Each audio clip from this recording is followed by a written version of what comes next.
दोस्तों, मेरे चैनल को जरूर सब्सक्राइब करें। आपका बहुत बहुत धन्यवाद। सरयू नदी के पास एक बहुत बड़ा जंगल था। उस जंगल में काफी सारी जानवर रहते थे जो प्यास लगने पर नदी में आकर पानी पीते थे। नदी के दूसरे किनारे पर एक और छोटा सा जंगल था जहां बहुत कम जानवर थी। एक दिन बड़ी जंगल का छोटा खरगोश सरयू नदी के पास आकर पानी पी रहा होता है। तभी नदी के दूसरी ओर खड़ा एक बाघ उसे देख रहा होता है। यह खरगोश आज मेरा भोजन बन सकता है। वैसे भी मेरे जंगल में अब शिकार करने लायक जानवर बचा भी नहीं है। क्यों न मैं नदी के उस पार वाले जंगल में जाकर शिकार करूं। और वैसे भी वह जंगल बहुत बड़ा है और वहां का शेर भी मूर्ख और शाकाहारी है। पता नहीं ऐसे शेर मर क्यों नहीं जाते। बाघ खरगोश को देखकर शिकार करने की सोचता है और शिकार करने की लालच में नदी के दूसरी ओर चला जाता है। अपनी ओर बाघ को आता देख खरगोश वहां से भागने लगता है, पर तभी बाघ उसे आवाज देकर रोक लेता है। अरे खरगोश, मुझे देखकर कहाँ भाग रहे हो? तसल्ली से पानी पी लो भाई। मैं तो बस तुमसे बात करने आ रहा था।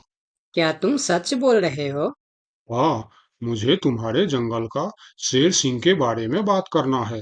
मैंने सुना है कि वह तुम्हारा बहुत चिंता करता रहता है। खरगोश समझ चुका था कि बाघ उसे अपनी बातों में फुसलाने की कोशिश कर रहा है। इसीलिए खरगोश उसकी बातों का कोई जवाब नहीं देता और तुरंत वहां से भागने लगता है। परंतु खरगोश बाघ से तेज नहीं भाग पाता और बाघ उसका शिकार कर लेता है। यहाँ के जानवर बड़ी आसानी से शिकार हो जाते हैं, तो क्यों न मैं इसी जंगल में रहकर आसानी से शिकार किया करूं। बाघ अभी इसी जंगल में रहकर ही शिकार करता रहता है। इस तरह से जंगल में जानवर कम होने लगते हैं। एक दिन अरे लोमड़ी, मैंने सुना है कि तुम अपनी सहेली से मिलने के लिए दूसरे जंगल में जा रही हो। हाँ, लेकिन तुम्हें मेरी इतनी चिंता क्यों हो रही है? देखो लोमड़ी, तुमने सांप के अंडे के साथ जो हरकत की थी, जिसके लिए तुम्हें शेर सिंह ने सजा दी थी, इसके लिए तुम जंगल से भाग नहीं सकती। लेकिन मैं भाग नहीं रही हूँ। मैं तो अपनी सहेली से मिलने उस जंगल में जा रही हूँ। पर मुझे शक है कि तुम मौके देखकर भाग भी सकती हो, इसीलिए मैं तुम पर नजर रख रहा हूँ। देखो भैया, मैं शेर सिंह की हुक्म का पालन कर रही हूँ, लेकिन तुम अपना ड्यूटी ढंग से नहीं कर रहे हो। क्यों? तुमको क्यों लग रहा है कि मैं अपनी ड्यूटी ढंग से नहीं कर रहा हूँ? दरअसल इस वक्त तुम्हें जंगल में हमारी जानवर पर ध्यान रखनी चाहिए, क्योंकि हमारी जंगल की जानवर कम हो रहे हैं। सुना है जंगल में कोई शिकारी घुस आया है जो हमारे जानवरों का शिकार कर रहा है। लोमड़ी, तू चालाक है, ये मैं जानता हूँ, लेकिन मैं भी इतना बेवकूफ नहीं हूँ, ये तू जान ले। मैं तेरे बातों में नहीं आने वाला। याद रखना, अगर आज तुम मेरे बातों पर यकीन नहीं करोगे, तो तुम भी किसी दिन कोई शिकारी जानवर का शिकार बन जाओगे। चाहे जो भी हो जाए, मैं तुम्हें यहाँ से जाने नहीं दूंगा। देखो, मेरा जाना बहुत जरूरी है। मैं 2-3 दिन में वापस आ जाऊंगी। मुझे जाने दो। ठीक है, मैं तुम्हें जाने दूंगा, लेकिन मेरा एक शर्त है। शर्त? कैसी शर्त? यही कि तुम्हें उस जंगल के थाने में जाकर रोज हाजिरी देनी होगी। मुझे मंजूर है। लोमड़ी को पता था कि जंगल से जानवर कम हो रहे हैं, इसीलिए वह हाथी की शर्त मानकर वहां से चली जाती है।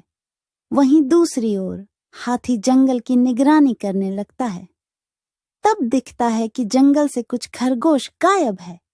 इस चिंता में कई खरगोश आपस में बात भी कर रहे होते।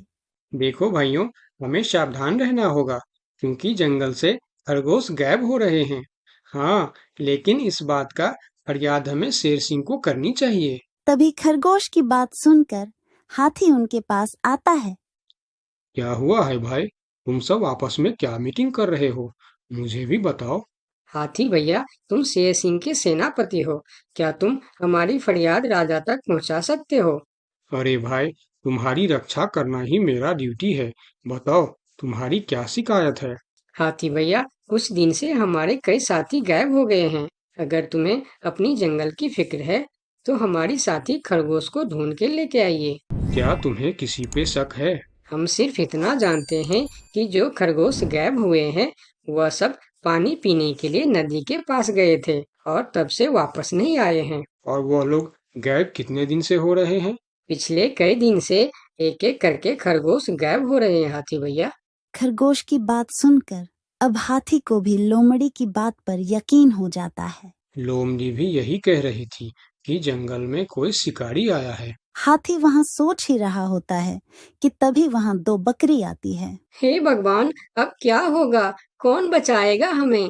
अरे बकरियां, क्या हुआ है तुम्हें? क्यों रो रही हो? हाथी भैया, अच्छा ही हुआ जो आप हमें यहीं मिल गए। हम शेर सिंह के पास शिकायत करने जा रही थी। तुम भी शिकायत करना चाहती हो? हाँ, आखिर तुम लोगों का क्या तकलीफ है? हाथी भैया, कुछ दिन पहले कुछ खरगोश जंगल से गायब हुए थे और अब बकरियां भी गायब हो रहे हैं। लगता है कोई शिकारी हमारे जंगल में घुस आया। पूरा जंगल इसी बात से परेशान था कि आखिर उनका शिकार कर कौन रहा है। अब वह सभी मीटिंग के लिए शेर सिंह के पास जाते हैं और सारी बातें शेर सिंह को बताते हैं, जिस पर शेर सिंह अपनी जंगल की जानवरों से कहता है, आप सब फिक्र मत करो, मैं बहुत जल्द पता लगा लूंगा कि यह काम किसका है और कौन हमारे जंगल का जानवरों का शिकार कर रहा है। तो अब हम क्या करेंगे शेर सिंह? आप लोगों से हमारी यह विनती है कि आप लोग जंगल से बाहर नहीं जाएंगे। जिसको भी पानी पीना है वह इसी जंगल का तालाब का पानी पिएगा। महाराज, आपका ये हुक्म हमें कब तक पालन करना होगा? एक बार बस मैं उस शिकारी को पकड़ लूं, उसके बाद आप लोग जंगल से बाहर जाकर भी पानी पी सकते हो। सभी जानवर शेर सिंह की बात मान जाता है और जंगल से बाहर जाना बंद कर देती है। 2 दिन बीत जाती है और जंगल से कोई भी जानवर गायब नहीं होता। उधर शिकार नहीं मिलने पर अब बाघ परेशान हो जाता है, क्योंकि 2 दिन से उसने कोई शिकार नहीं किया था। इतना बड़ा जंगल है, इतने सारे जानवर है, तो फिर यह कमबख्त जानवर पानी पीने के लिए बाहर क्यों नहीं आ रहे हैं? 2 दिन से मैंने कोई शिकार नहीं किया, भूख के मारे मेरी जान निकल रही है। लगता है अब शिकार करने के लिए नदी का किनारा छोड़ जंगल के अंदर जाना पड़ेगा। आखिर मैं भी तो देखूं, इस जंगल में सभी जानवर आखिर गायब कहाँ हो गए हैं। अब देखता हूँ मुझसे कैसे बचते हैं इस जंगल के जानवर। इतना बोलकर बाघ छुपकर जंगल के अंदर घुस जाता, जहां वह देखता है एक बकरी घास खा रही होती है। उस बकरी को घास खाता देख बाघ पीछे से उस पर हमला कर देता है और उसे मारकर अपने साथ जंगल से बाहर ले जाता है। ये सब एक दूसरी बकरी देखती रहती है। अच्छा, तो ये बात है। अभी मैं जाकर शेर सिंह को बताती हूँ। फिर बकरी सभी जानवरों को इकट्ठा करके शेर सिंह के पास पहुंचती है। महाराज, हमारे जंगल में दूसरे जंगल का बाघ घुस आया है और वही हमारे जंगल में शिकार कर रहा है। महाराज, वह बहुत तेज और बहुत दुष्ट शिकारी है। उसने हमारे सामने ही हमारे साथी को मार डाला, जो मैंने अपने आंखों से देख के आया हूँ। महाराज, अब आप कुछ कीजिए महाराज, नहीं तो हमारे प्रजाति खत्म हो जाएंगी। महाराज, अब कुछ करना ही पड़ेगा। अब आप कुछ कीजिए महाराज, नहीं तो हमारी प्रजाति खत्म हो जाएंगी। हाँ महाराज, अब कुछ करना ही पड़ेगा। सबकी बात सुनकर शेर थोड़ी देर सोचकर बोला, लोमड़ी कहाँ है? महाराज, वो नदी के उस पार वाले जंगल में गई है।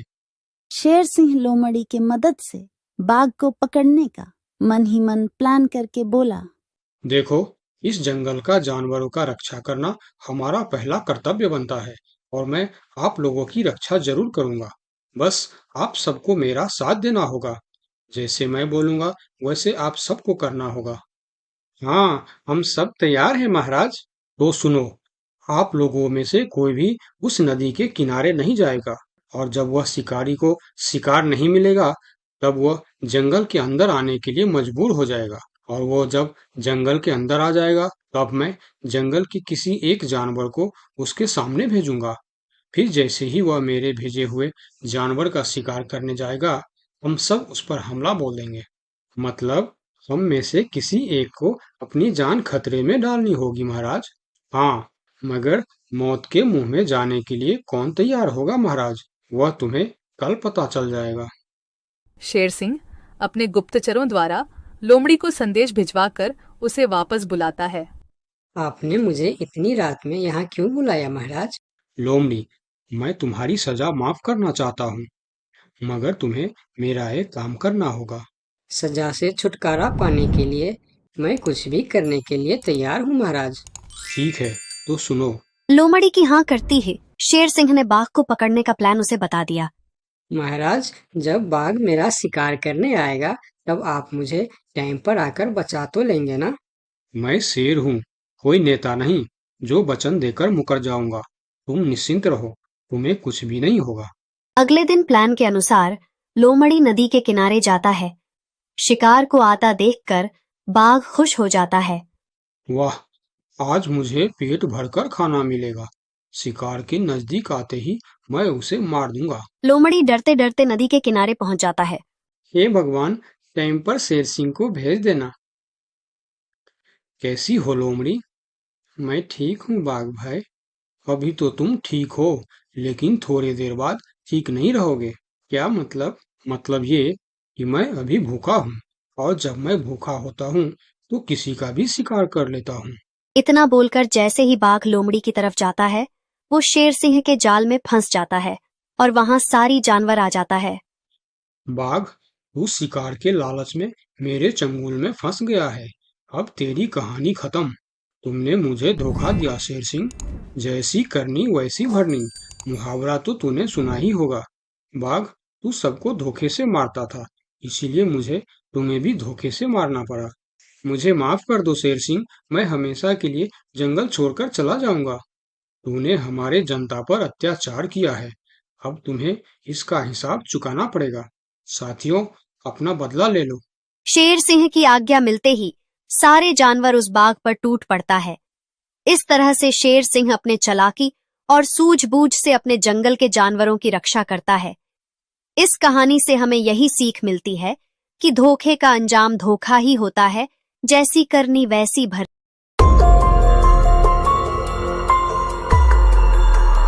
बहुत साल पहले की बात है।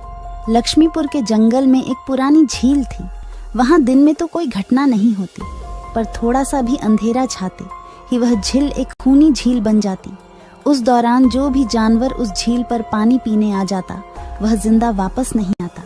कहा जाता, आज तक किसी को उसका पता नहीं चला था। यही वजह थी कि जंगल के सारे जानवरों ने, यहाँ तक कि जंगल की राजा शेर ने भी उस झील को खूनी झील घोषित कर दिया था। अब पूरे जंगल में कोई भी शाम को उस झील की तरफ जाने की हिम्मत नहीं करता था।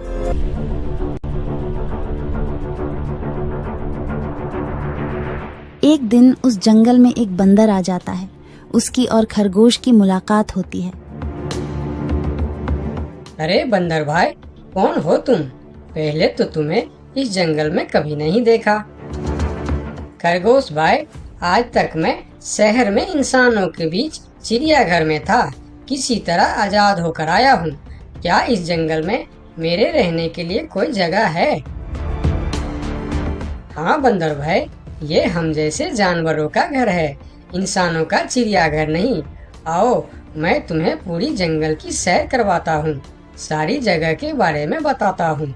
जो जगह पसंद आए वहीं टिक जाना। और खरगोश बंदर को पूरा जंगल घुमाता है। हाथी, जिराफ जैसे कई जानवरों के रहने की जगह ही नहीं, वहां के राजा शेर की भी गुफा दिखाता है, पर उस खूनी झील के बारे में ना बताता है और ना उसे वह दिखाने ले जाता है। बंदर वहीं बरगद के एक बड़े से पेड़ को अपने रहने के लिए पसंद कर लेता है। वहां रहते हुए अभी उसे 2 दिन ही गुजरते हैं कि तीसरे दिन शाम को घूमता हुआ वह उसी खूनी झील के पास पहुंच जाता है। अरे वाह, कितने सुंदर झील है। जी तो करता है ठंडे ठंडे पानी में कूद कर नहा लूं, लेकिन सर्दी होने का डर है। चलो, आज सिर्फ ठंडा ठंडा पानी से अपना प्यास ही बुझा लेते हैं।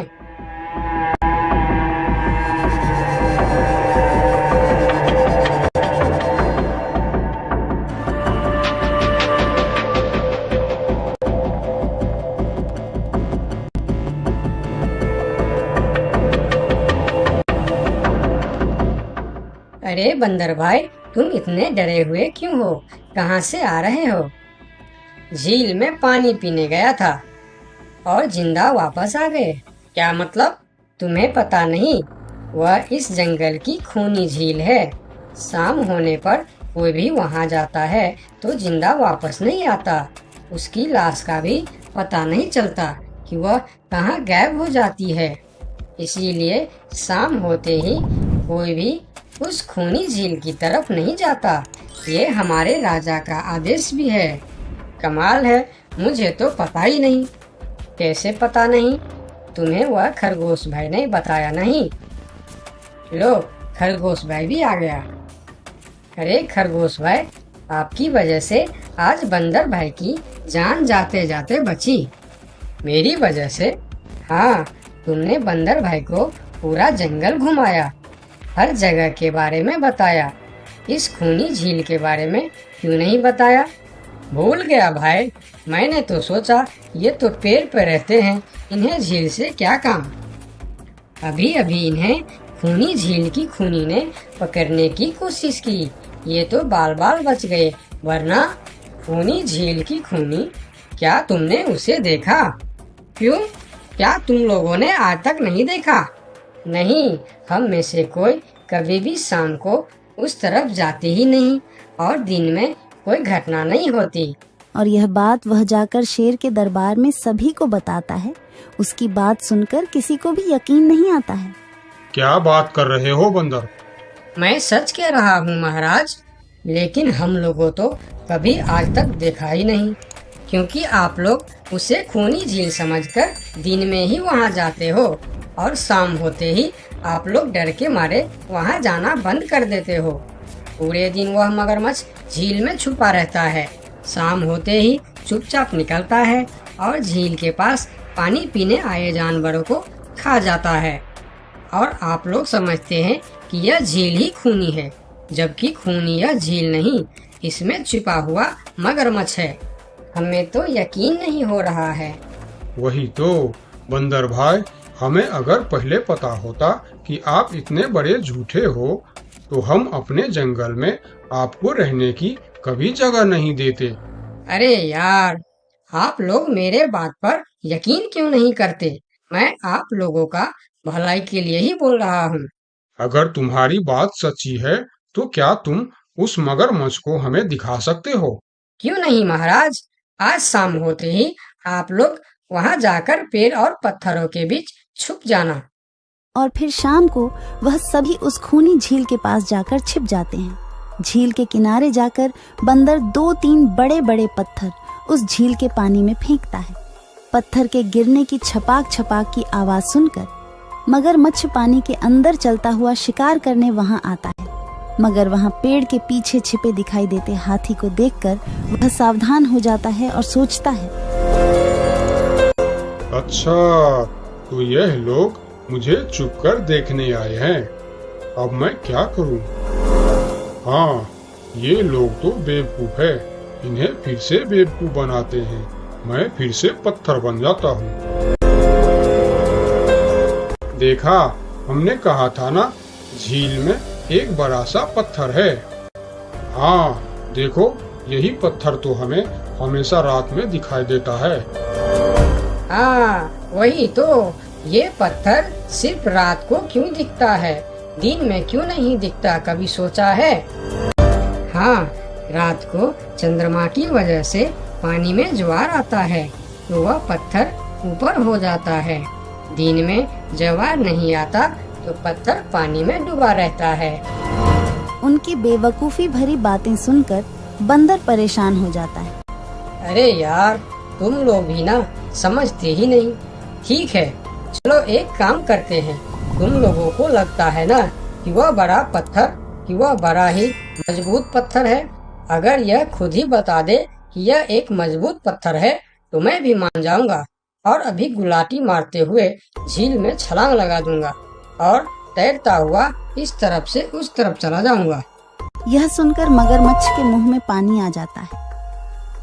लगता है आज बंदर का नरम नरम मांस खाने का मौका मिलेगा। वैसे भी ये सारे जानवर बेवकूफ है। आज तक मुझे पत्थर ही समझते आए हैं। मैं पत्थर हूँ, मैं मजबूत पत्थर हूँ। सुना आप लोगों ने, ये कैसे आप लोगों को बेवकूफ समझता है। अरे पत्थर भी कभी बोलते हैं क्या? अब सभी की समझ में बंदर की बात आ जाती है। रात भर सभी शेर राजा की गुफा में मीटिंग करते हैं। बंदर सही कह रहा था, यह मगरमच्छ जरूर कहीं दूसरे जगह से हमारे जंगल में आ गया है। लेकिन अब क्या करे? अगर धरती पर होता तो मैं उसे धूल चटा देता था, लेकिन पानी में हमारा शक्ति कम हो जाती है। तो क्या इससे हमें कभी छुटकारा नहीं मिलेगा महाराज? मेरे ख्याल से तो नहीं। मिलेगा महाराज, ये पानी में भी रहेगा, हमें देखेगा भी, मगर वह कुछ कर नहीं पाएगा। ये कैसे हो सकता है? हो सकता है हाथी भाई, बस आप लोग मुझे 2 बड़े बड़े रस्सी दे दो। रस्सी का क्या करोगे? मैं शहर के चिड़ियाखाना में था तो एक एक तरीका सीखा है जानवरों पर कब्जा करने की। हम इस पर कब्जा कर लेंगे। और बंदर को 2 बड़ी बड़ी रस्सी लाकर दी जाती है। फिर बंदर उन सभी के साथ रस्सी लेकर उस खूनी झील पर पहुंचता है।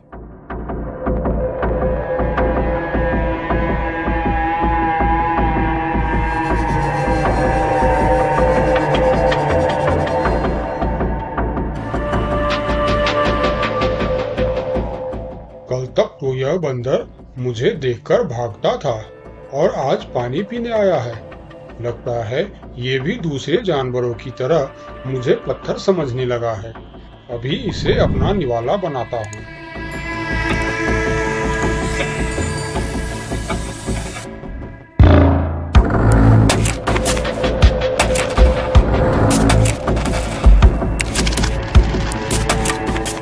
अरे ये तो भाग भी नहीं पा रहा है। अब यह जितना ज्यादा फरफराएगा उतना यह फंदा कसता जाएगा और चुपचाप रहेगा तो फंदा ढीला रहेगा। जैसे यह फिर हिलेगा फिर फंदा कसता जाएगा। अब ना यह इससे छूट सकता है और ना पानी में जा सकता है। अरे वाह, फिर तो यह हमारा कुछ भी नहीं बिगाड़ सकता। अब हम सारे जानवर इस झील में कभी भी पानी पी सकते हैं, कभी भी नहा सकते हैं। अब यह हमारा कुछ भी नहीं बिगाड़ पाएगा। अरे वाह बंदर भाई, मान गए। आपने तो हमारी समस्या ही खत्म कर दी, वरना रात भर हमें प्यास ही रहना पड़ता था कि हमें झील में पानी पीने गया और झील ने हमें खा लिया। तो आज हमें एक बात समझ में आई है कि किसी भी अफवाह के चक्कर में हमें अपनी जगह छोड़कर नहीं जाना चाहिए, बल्कि उस अफवाह का समाधान क्या है वह खोजना चाहिए। क्योंकि कोई भी जगह खूनी नहीं होती, उस जगह पर रहने वाला खूनी होता है।